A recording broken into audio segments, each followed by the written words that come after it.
Hello दोस्तों, welcome to Tiwari study centre. आज हम बात करेंगे मौर्योत्तर कला के बारे में।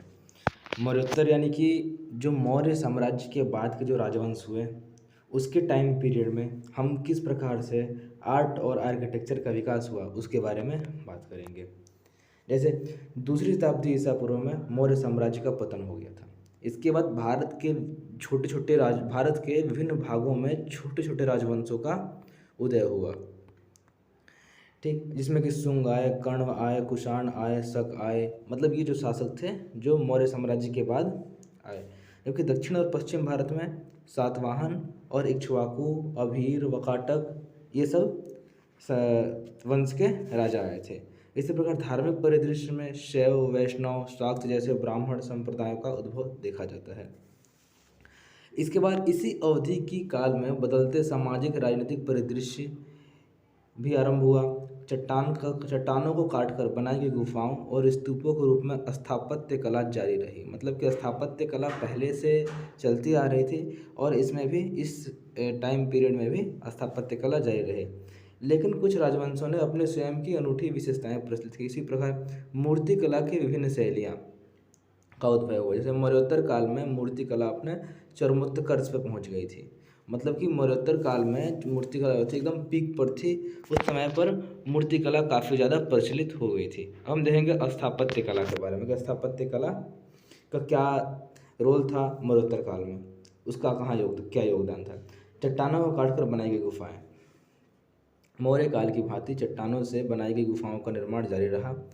इस अवधि में चट्टानी गुफाओं को दो प्रकार में विकास देखा गया। पहला आता है चैत्य, दूसरा आता है विहार। विहार क्या होता है? विहार बौद्ध और जैन भिक्षुओं के लिए आवासीय कक्ष होते थे।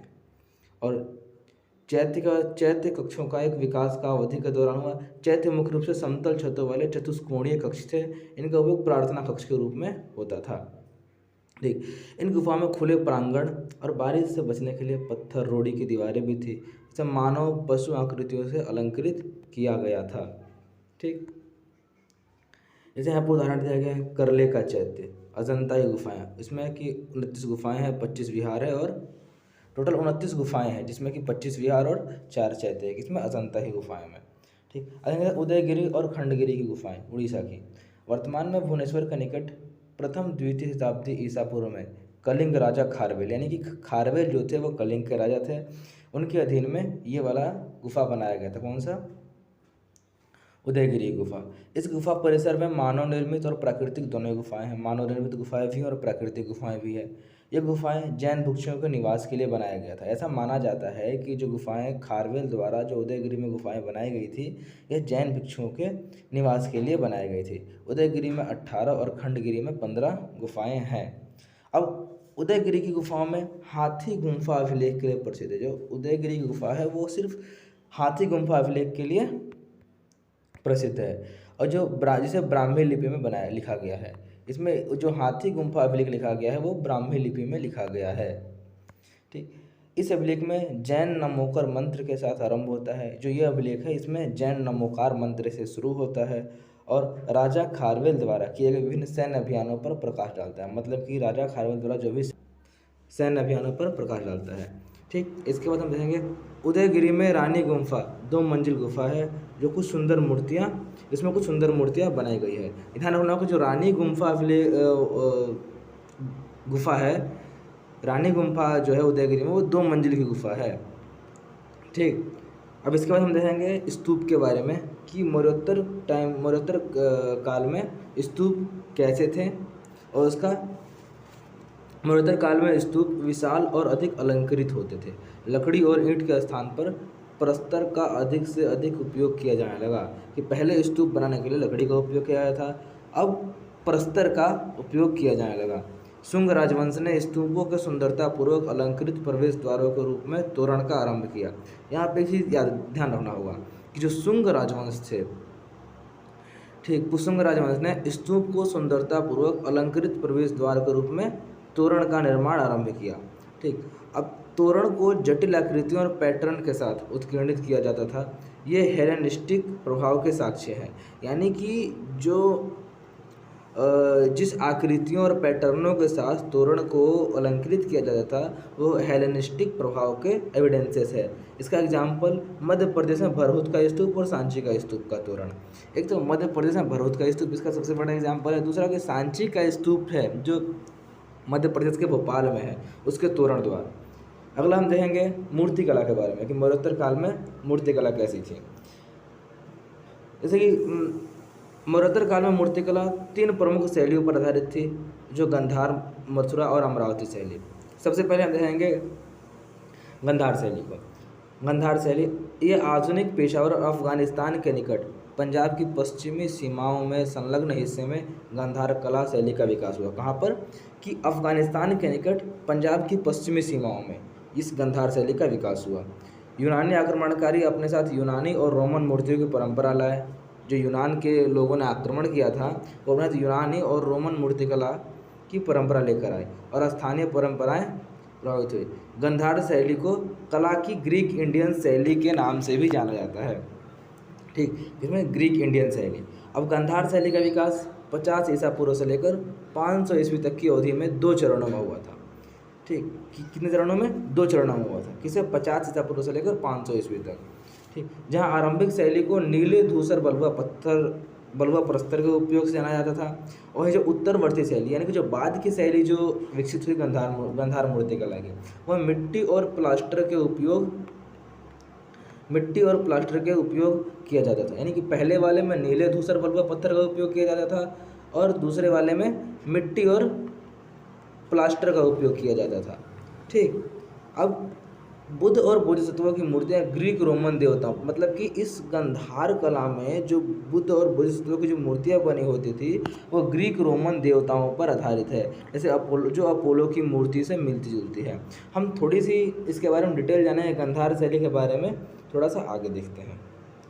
जैसे इसके प्रभाव क्या था? यूनानी, जैसे कि ऊपर बताया गया, हेलेनिस्टिक मूर्ति थी, भारतीय यूनान कला के रूप में जाना जाता है।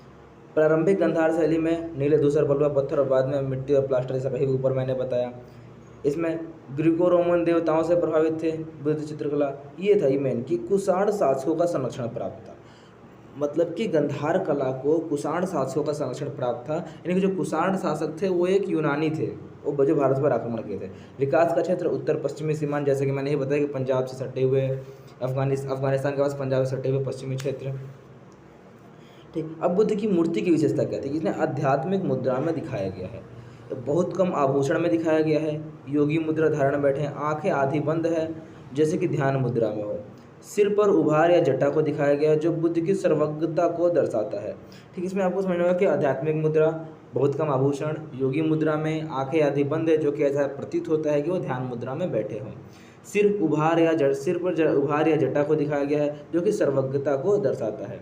इसके बाद हम देखते हैं मथुरा शैली की। ठीक, मथुरा शैली का विकास 1ली और 3री शताब्दी ईस्वी के बीच अवधि में यमुना नदी के किनारे हुआ। मथुरा शैली की मूर्तियाँ उस समय सभी तीनों धर्मों यानी कि बौद्ध धर्म, हिंदू धर्म और जैन, जैसा कि यहाँ ब्रैकेट में दिया हुआ है, कहानियों और चित्रों से प्रभावित थी। यह मूर्तियाँ मौर्य काल के दौरान मिली यक्ष मूर्तियों के नमूने पर आधारित है। मतलब कि मौर्य काल में जो कि यक्ष की मूर्तियाँ मिली हैं उस पर आधारित है।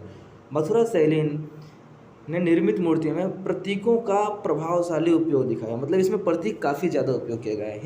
हिंदू देवताओं का प्रदर्शन उनकी आयुध यानी कि हथियार और उपकरण का उपयोग करके किया गया था। उदाहरण के लिए शिव को लिंग और मुखलिंग के माध्यम से दिखाया गया है। इसी प्रकार बुद्ध के सिर के चारों ओर प्रभामंडल दिखाया गया। प्रभामंडल की मान लो कि प्रभामंडल क्या होता है कि मान लो ये बुद्ध की मूर्ति दिखाई गई है, ये बुद्ध की मूर्ति है, तो इनकी चारों तरफ ये जो गोल सा बना होता है ये चीज़, इसे प्रभामंडल कहते हैं। ये इसकी मूर्ति में प्रभामंडल दिखाया गया है। ठीक, और ज्यामितीय पैटर्न से अलंकृत है। बुद्ध के 2 बोधिसत्व, कमल पकड़े पद्मिनी और वज्र पकड़े वज्रपाणी। मतलब जो बुद्ध को है 2 बोधिसत्वों से घिरा हुआ दिखाया गया। पहला बोधिसत्व कौन था? कमल पकड़े पद्मिनी थे और दूसरा वज्र पकड़े वज्रपाणी। अब थोड़ा इसके बारे में डिटेल हम जान लेते हैं। जैसे कि शैली स्वदेशी रूप की है, जैसे मैंने बताया कि मथुरा में 1ली से 3री शताब्दी के रूप विकसित हुई थी। चित्तीदार लाल बलुआ पत्थर प्रस्तर का उपयोग किया गया था। यहाँ देखा गया था हमने कि जो गंधार कला में पहले में नीले दूसरे में मिट्टी और प्लास्टर का उपयोग किया गया था। ये सभी तीनों धर्मों का प्रभाव दिख रहा है, बल्कि गंधार में हमें केवल बुद्ध चित्रकला का प्रभाव दिखता था। इसे भी कुषाण शासकों का संरक्षण प्राप्त था।